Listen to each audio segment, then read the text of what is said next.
제가 네이버에서 검색을 한번 해봤는데요. 여러분들, 크리스마스 하면은 뭐가 생각이 날까요? 네. 너무 거룩한 사람이야. 보통 이렇게 사람들한테 크리스마스 뭐가 생각납니까? 이렇게 물어보면 뭐라고 대답할 것 같아요? 네. 산타 할아버지가 1위였고요. 네, 그 다음에 뭐, 루돌프 사슴, 썰매, 크리스마스 트리도 상당히 많았어요. 크리스마스 트리, 캐롤송, 양말과 선물, 자선 낭비라고 답한 사람도 적지 않게 있었고요. 눈사람, 그 다음에 나홀로 집에도 있었어요. 나홀로 집. 그러니까 특선 영화 이런 거. 뭐 배너, 쉽게 어젯밤에 제가 뭐 보진 않았지만 보니까 쉽게 영화 잠깐 이렇게 지나면서 보니까 하더라고요. 끝까지 다 봤어? 아, 그랬어요? 그거 어려운 건데. 그래서 일반 사람들이죠. 일반 사람들이 물어봤을 때 예수님이라는 얘기가 거의 9위 내지 10위권이었어요. 네, 그래서 이게 진짜 뭐가 한참 잘못되어 있다 하는 생각이 들었습니다. 여러분들 크리스마스란 말의 뜻이 뭐죠? 크리스마스. 네, 크리스마스라는 거는 크라이스마스의 줄임말이거든요. 네, 그러니까 예수님이 오신 거를 기념하는 날이에요. 크리스마스라는 거는. 네, 그런데 사람들은 사실은 다른 거를 더 많이 생각을 하는 거죠. 그래서 크리스마스는 예수님이 오신 거를 기념하는 날인데 예수님이 이 땅에 어떤 모습으로 오셨죠? 뭐 구름 타고 오셨나요? 아니면 천사들을 대동하고 이렇게 오셨나요? 어떻게 오셨나요? 그 중간기 문헌에 보면 구약과 신약의 중간에 있는 유대의 그 묵시 문헌이라든지 중간기 문헌에 보면 메시아 사상이 점점 늘어나는 걸 볼 수가 있는데 다양한 메시아의 그림이 있었어요. 다양한 메시아의 그림이. 근데 그 중에 많은 그림이 어떤 거냐면 메시아가 뭐 구름을 타고 온다든가 뭐 이런 이미지가 상당히 있었는데 근데 막상 메시아는 그렇게 오지 않으셨습니다. 막상 메시아는 어떻게 오셨죠? 여자의 몸을 통해서. 때가 참에 여자의 몸을 통해서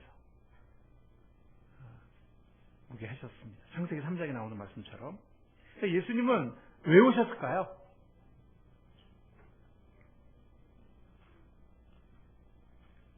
네. 이게 굉장히 중요한 질문입니다. 예수님이 왜 오셨을까? 예. 하늘나라에 좀 심심해가지고 이 땅에 좀 이렇게 이렇게 정찰, 구경 삼아 오셨을까요? 아니에요? 네.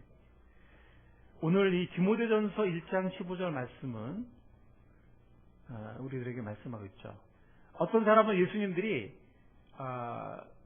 우리를 가르치러 오셨다. 아니면 위대한 삶의 본을 보이러 오셨다. 아니면 우리들에게 도덕을 가르치기 위해 오셨다.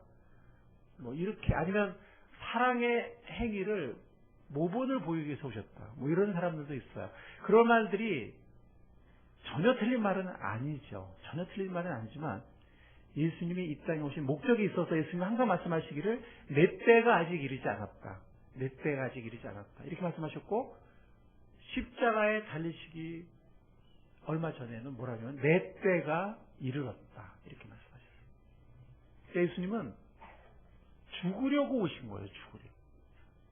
오늘 디모데전서 1장 15절 말씀을 보면 예수님의 탄생의 이유를 우리들에게 분명히 말씀해주고 있는데 그것은 뭐냐면 누구를 구원하기 위해서?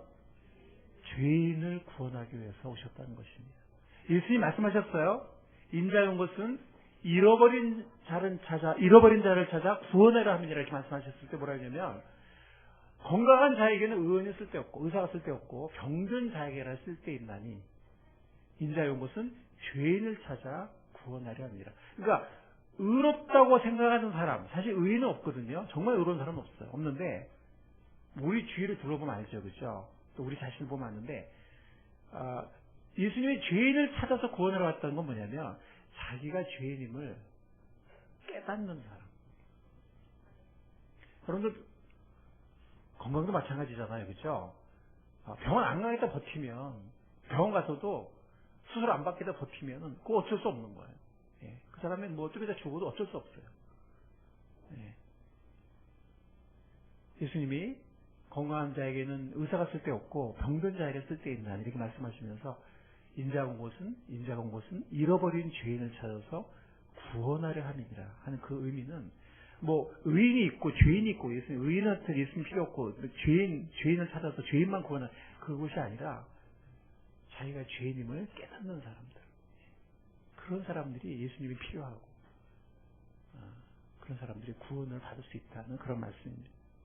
예수님은 사실은 모든 사람이 돌아가셨지만 그러나 자기가 죄인이라고 인정하는 사람, 자기가 죄인임을 깨닫는 사람이 예수님을 영접하게 되는 것이고 구원을 받게 되는 것입니다. 그래서 오늘 이 디모데전서 1장 15절 말씀 뭐냐면 예수님이 오신 것은 죄인을 구원하기 위해서 오셨다. 여기서도 다시 한번 말씀하고 있습니다. 오늘 본문 말씀이죠.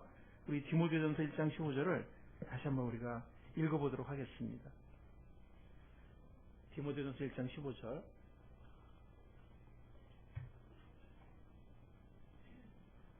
네, 읽겠습니다. 시작. 미쁘다 모든 사람이 받을 만한 이 말이에요. 그리스도 예수께서 죄인을 구원하시려고 세상에 임하셨다 하였도다. 죄인 중에 내가 괴순이라. 여러분들 죄인이 왜 구원받아야 합니까? 죄인이 왜 구원받아야 하냐면 죄는 잠시의 쾌락을 줄지는 모르지만 결코 우리를 행복하게 해주지 못해요. 죄는 평안과 진짜 기쁨을 주지 못하는 거예요. 죄는 잠시의 쾌락을 줄 수는 있어도 평화와 진정한 기쁨을 주지 못해요. 우리를 결코 행복하게 해주지 못해요. 오히려 죄는 좌절과 죄책감으로 우리를 얽어맵니다. 죄는 어떻게 한다고요? 네, 좌절과 죄책감으로 우리를 얽어매요. 그래서 예수님이 뭐라 하시냐면, 이거 예수님이 직접 하신 말씀이에요. 뭐라 하시냐면, 진실로. 이거 중요하다는 얘기예요? 중요하지 않다는 얘기예요? 예, 이게 킹제임스 버전은 verily 그랬어요. very라는 말이 라틴어인데, 사실은, 진리라는 뜻이에요. 예, 그래서 서울대 문구에 보면은, 베리타스 룩스메어란 말이 있는데 진리는 나에게 베리타스 룩스메어.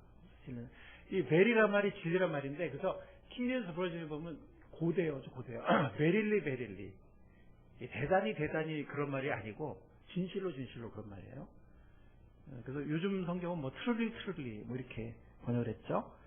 자, 진실로 두 번이나 말씀하셨다는 것은 굉장히 중요한 말씀이라는 뜻입니다. 뭐라고 말씀하시냐면 진실로 너희에게 이르노니 죄를 범하는 자마다 죄의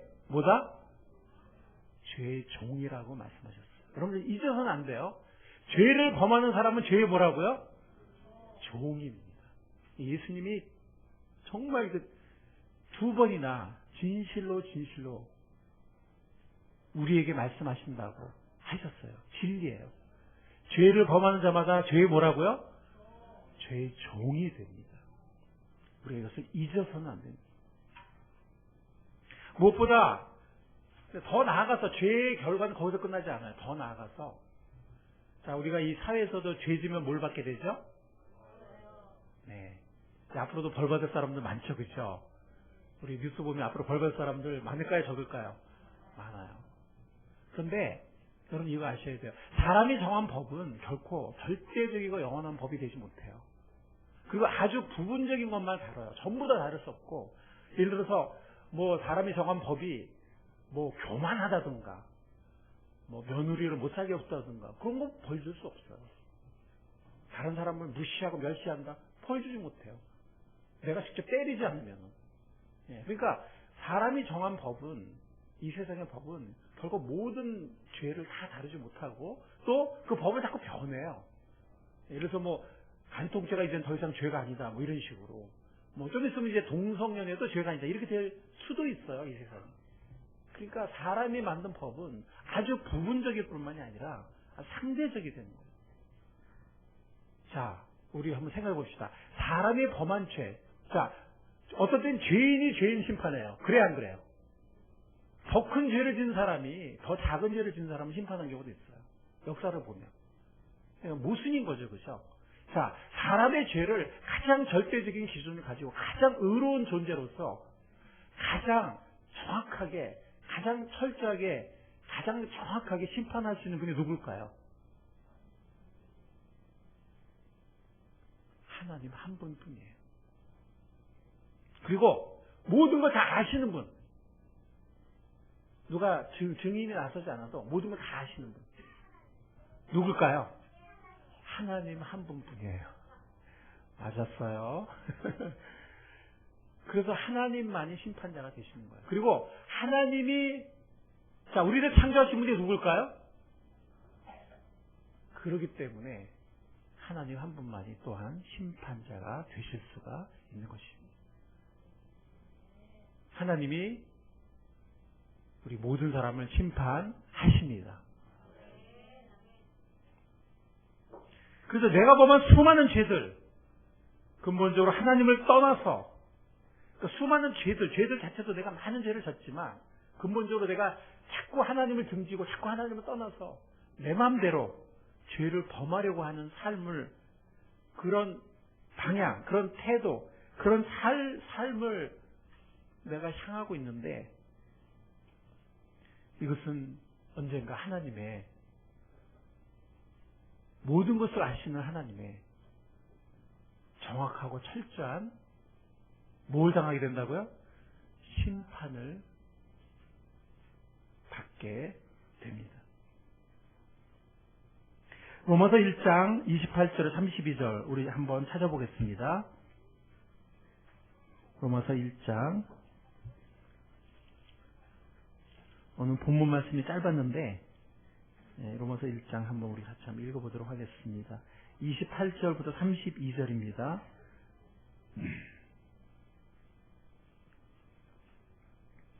로마서 1장 28절부터 32절. 자, 여러분과 제가 교독하고 마지막 절은 합독하겠습니다. 로마서 1장 28절.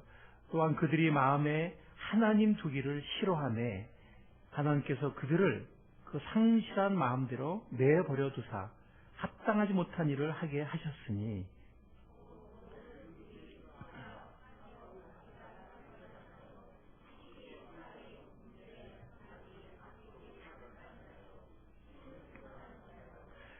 여러분들 여기 나오는 죄들 중에서 내가 몇 가지나 해당되는지 한번 여러분들 이렇게 한번 카운트를 한번 해보세요. 내가 몇 가지나 해당이 될까 한번 이렇게 29절부터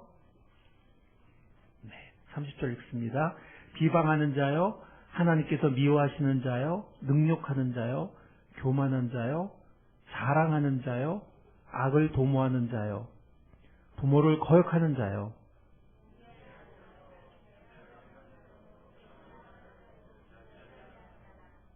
32절 같이 읽겠습니다. 그들이 이 같은 일을 행하는 자는 사형에 해당한다고 하나님께서 정하심을 알고도 자기들만 행할 뿐 아니라 또한 그런 일을,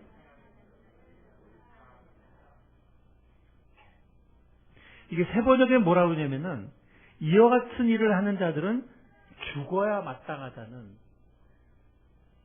하나님의 공정한 법도를 알면서도 행하는 자들이 있다라고 말합니다. 즉 이러한 죄를 짓는 사람들은 죽어야 마땅하다. 하나님께서 정한 벌이 사형이라는 것입니다. 여러분들, 우리가 다른 사람을 미워할 때 예수님은 그것이 살인이라고 말씀하세요. 하나님의 형상으로 지음받은 사람을 우리 입술이 저주할 때 하나님 보시기에 정말 그건 하나님이 미워하시는 것이다라고 말씀. 하나님의 형상으로 지은 사람 우리 입술로 저주할 때, 또 어떤 사람을 정말 싫어하고 미워하고 어떤 사람을 그렇게 할 때 살인이라. 여러분들 여기 나온 한 30가지 정도의 죄가 나오거든요. 근데 저도 처음에는 이 구절을 읽을 때 나는 뭐 몇 개 해당 안 되네 이랬거든요. 한 뭐 서너 개 이랬습니다. 근데 세월이 흘러가면서 이 말씀을 읽으면 읽을수록 점점 더 많은 것들을 거기서 나의 모습을 보게 되고, 여러분들은 어떠십니까? 근데 가장 중요한 건 뭐냐면은 마음에 하나님 두기를 싫어한다는 것입니다. 하나님의 형상으로 지음받고 하나님의 은혜로 살고 있는 우리가 그 하나님의 성직인 우리가 하나님의 사랑 안에서 하나님을 사랑하고 순종해야 할 우리가 하나님을 배반하고 마음속에 하나님을 몰아내고 내가 주인이 되고자 하고 내가 하나님이 되고자 하는 이것이 사람의 모든 죄의 근원이고 이것이 가장 큰 근본적인 죄라는 것을 로마서 1장 28절이 우리들에게 말씀해 주고 있는 것입니다. 그래서 여기 보면 또한 그들이 마음에 하나님 두기를 싫어하며 하나님께서 그들을 상실한 마음대로 내어버려 두셨다. 상실한 마음이라고 말합니다. 내어버려 뒀다는 게 뭐냐면 우리를 인격체로 지으셨기 때문에 하나님이 우리를 로봇으로 조종하거나 강제하지 않으신다는 거예요. 우리를 어떤 존재로 지으셨다고요? 인격적인 존재. 근데 그 말은 또 뒤집어 말하면 무슨 뜻입니까? 마지막 날에는 우리의 모든 것을 하나님이 또 뭐 하신다는 거예요? 심판하신다는 거예요. 왜냐하면 우리가 인격적인 존재, 자유의지를 가진 존재이기 때문에.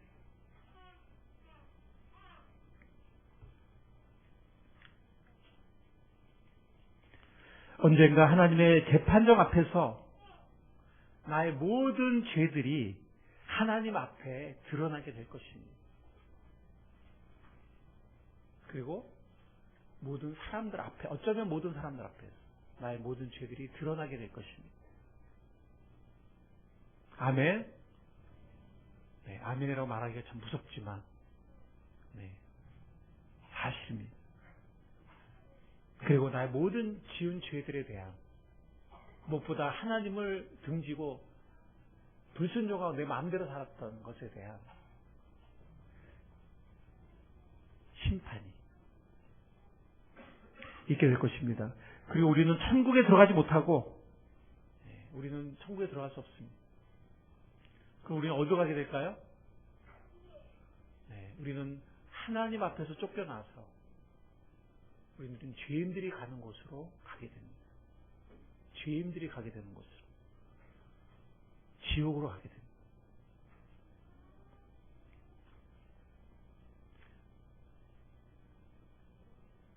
예수님이 우리를 구원하시기 위해서 이 땅에 오신 것을 감사합니다.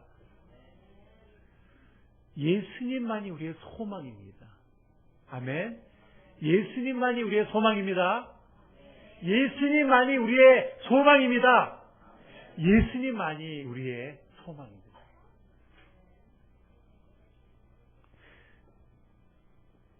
예수님이 오셔서 우리 죄를 대속하셨습니다. 대속이란 건 뭡니까?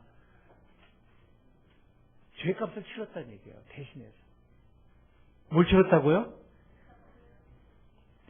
베드로전서 3장 18절 말씀, 바로 이 진리를 우리들에게 말씀해 주고 있습니다.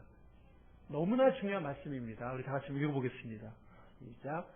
그리스도께서도 한 번에 죄를 위하여 죽으사 의인으로서 불의한 자를 대신하셨으니 이는 우리를 하나님 앞으로 인도하려 하십니다.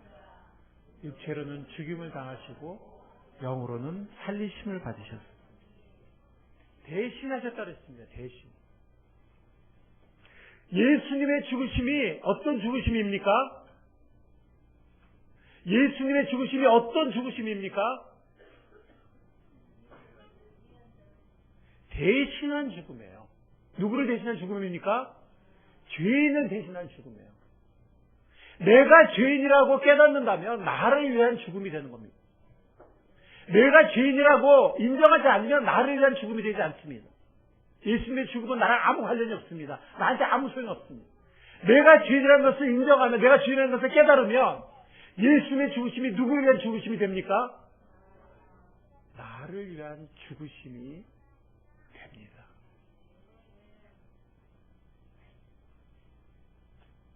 여기 나오지 않습니까? 이는 우리를 하나님 앞으로 인도하시려 예수님께서 그 고통을 당하시고 십자가를 지시고 피 흘려서 죽으신 것입니다. 왜 이래만 할까요?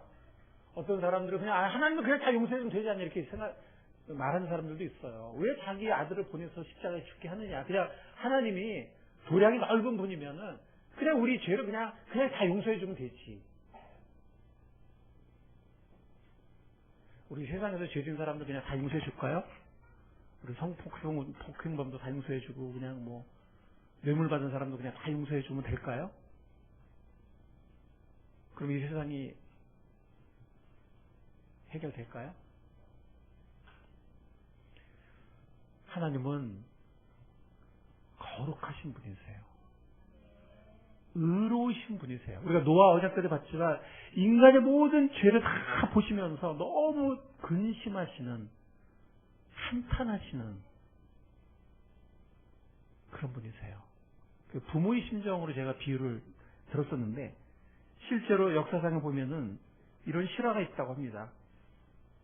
어떤 나라 왕국이 있었는데 이게 나라가 좀 안정이 되면은 성적인 타락이 또 막 일어나기도 하잖아요.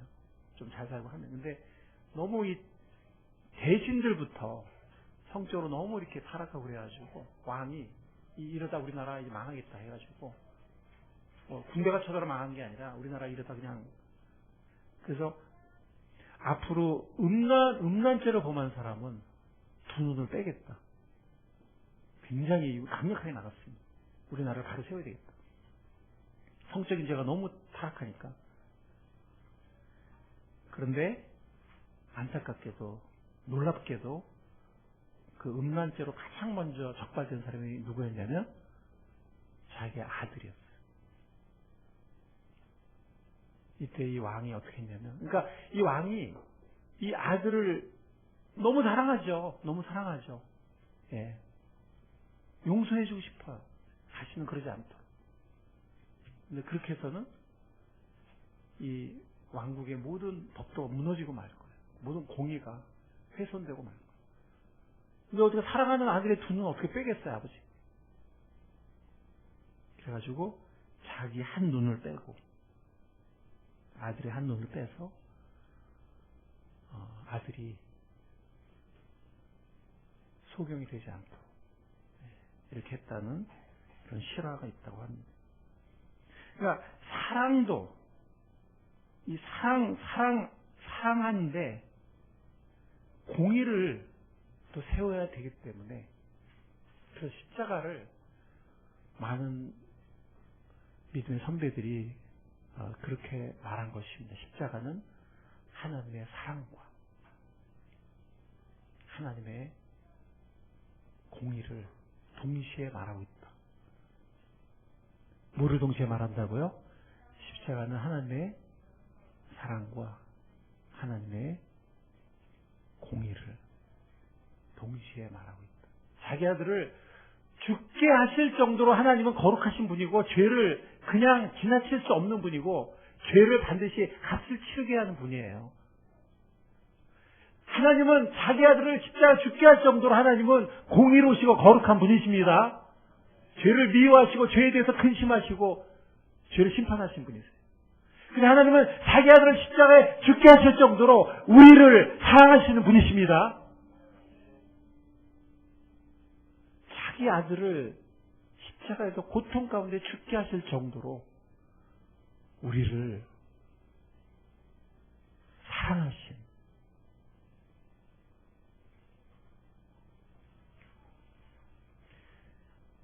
그것이 바로 하나님의 사랑입니다. 우리는 예수님께서 우리를 위해 죽으셨을 때 그것이 얼마나 우리에게 고마운 은혜고 사랑인지를 느끼게 돼요. 느끼게 되는데 그 아들을 십자가에 보내서 죽게 하신 하나님의 사랑에 대해서 우리는 잊지 말아야 돼요. 로마서 5장에 너무나 중요한 말씀입니다. 로마서 5장의 말씀 우리가 교독하고 마지막 구절 같이 읽겠습니다. 우리가 아직 연약할 때 기약대로, 이 기약대로는 세 번역에 보면 때가 되었을 때라고 이렇게 말합니다. 헬라어로도 이 때를 따라서 이런 원어예요.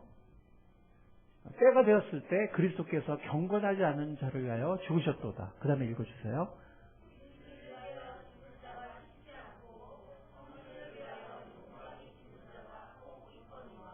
같이 읽겠습니다.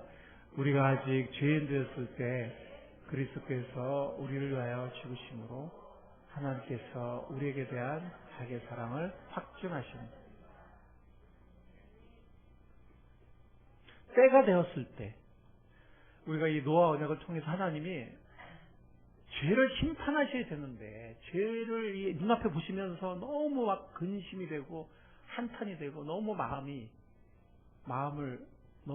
막 문드러지는데 그러나 마지막 심판의 날까지는 오래 참으시고 하나님이 우리에게 구원받을 수 있는 기회를 주신다고 했습니다.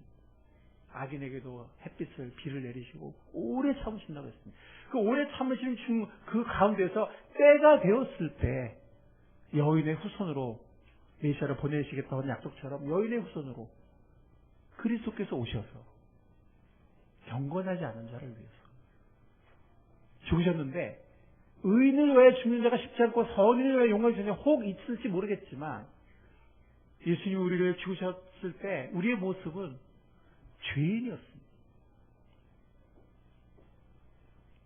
무슨 말인가 하면 하나님을 거스리고 하나님을 거역하고 고집을 피우고 악한 일을 행하는 그런 죄인이었다는 것입니다.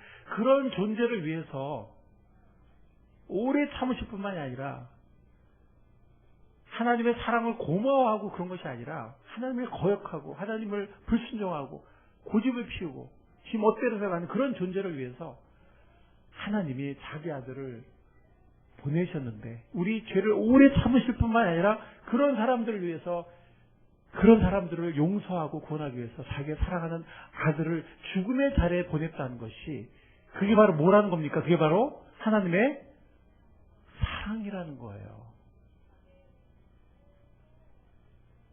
우리는 이해할 수 없는 하나님을 좋아하고 하나님을 순종하는 그런 사람들이 아니고 그런 사람들은 죄를 질 수 있겠죠. 그런 사람들이 아니고 하나님을 거역하고 하나님을 불순종하고 지멋대로 행하고 고집 피우고 그런 사람들을 오래 참을 뿐만이 아니라 그런 사람들을 용서하고 구원하기 위해서 사랑하는 아들을 죽음의 자리에 보냈다는 것이 그게 바로 하나님의 사랑이라는 것입니다. 우리가 평생 이 하나님의 사랑을 점점 더욱더 알아갈 수 있기를 바랍니다. 우리가 천국에 가는 그 순간까지 100% 이해할 수는 없겠지만 우리가 주님을 만나는 그 순간까지 우리가 주님을 곧 만날 줄 믿습니다. 우리를 위해 대신 죽으신 예수님과 우리를 이렇게까지 사랑하시는 하나님을 곧 우리가 만나게 될 것입니다. 그날까지 우리가 하나님의 사랑을 더욱더 알아가고 더욱더 감사하는 우리의 삶이 될 수 있기를 바랍니다.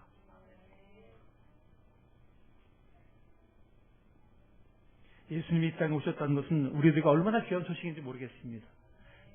예수님이 이 땅에 오신 것은 우리의 진정한 소망이 됩니다. 예수님이 오시지 않았다면 우리들에게 어떤 소망이 있겠습니까? 예수님은 진정 우리의 소망이십니다. 예수님은 진정 우리의 구원이십니다. 예수님은 진정 우리의 사랑이십니다. 예수님은 진정 우리의 영원한 목적이 되십니다.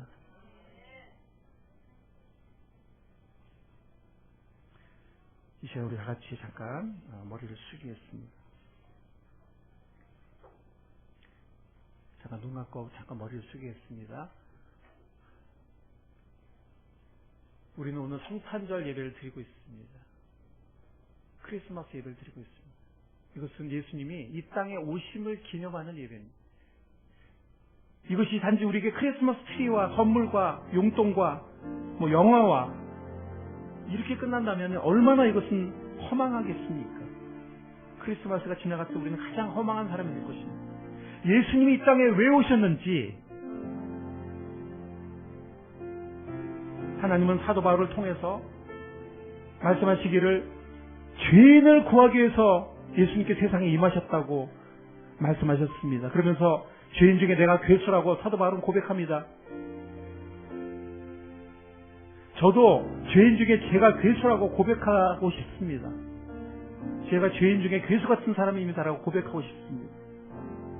하나님은 제가 죄인 중에 가장 으뜸나는 죄인입니다 라고 고백하는 그러한 가난한 영혼, 겸손한 영혼, 하나님은 그런 사람을 구원하십니다. 예수님이 이 땅에 오셨습니다. 여러분 가운데서 저는 이 땅에 오신 예수님 때문에, 예수님을 인해서 예수님의 죽음을 통해서 저는 모든 죄를 씻음받고 저는 천국에 들어갈 수 있는 구원받은 하나님의 자녀가 되었습니다. 그렇게 믿는 분들, 우리 믿음의 간증의 표현으로 한번 오른손을 들어보시기 바랍니다. 하나님, 저는 구원받았습니다. 감사합니다. 예수님이 이 땅에 오셨기 때문에 예수님의 은혜로 저는 구원받았습니다. 한번 손 들어보시기 바랍니다. 네. 손 내려주시기 바랍니다. 아직 손을 못 든 사람들이 있다면 올해가 가기 전에, 아니 오늘이 가기 전에 제가 죄인입니다. 예수님, 전 예수님이 필요합니다. 예수님이 없으면 저한테 소망이 없습니다. 예수님 이 땅에 와주신 것을 감사합니다. 제가 죄인이기 때문에, 제가 너무나 많은 죄를 범했기 때문에, 지금도 죄인이기 때문에 예수님의 죽으심이, 죄인을 위한 죽으심이 저를 위한 죽으심이 됩니다. 예수님, 저를 위해 죽어주셔서 감사합니다. 예수님, 저를 위해 죽어주셔서 감사합니다. 저의 구원자가 되어주십시오. 네, 그렇게 기도하기 원하는 사람이 있습니까? 오늘 있으시다면 여러분들 가운데서 예수님의 죽으심이 나를 위한 죽으심이라고 동일시하기를 원합니다. 제가 죄인이기 때문에, 제가 죄인임을 인정하기 때문에, 죄인임을 깨닫기 때문에 예수님이 나를 위해 죽으셨다고 고백하기 원합니다. 그런 사람 있으면 조용히 한번 손을 들어보시기 바랍니다. 예수님의 죽음이 나를 위한 죽음이라고 고백하기 원합니다. 제가 죄인입니다. 제가 죄인입니다. 예수님의 죽으심이, 죄인을 위한 죽으심이 저를 위한 죽으심이 되는 것을 고백합니다. 영접합니다. 그런 분이 계시면 손 한번 들어보시기 바랍니다.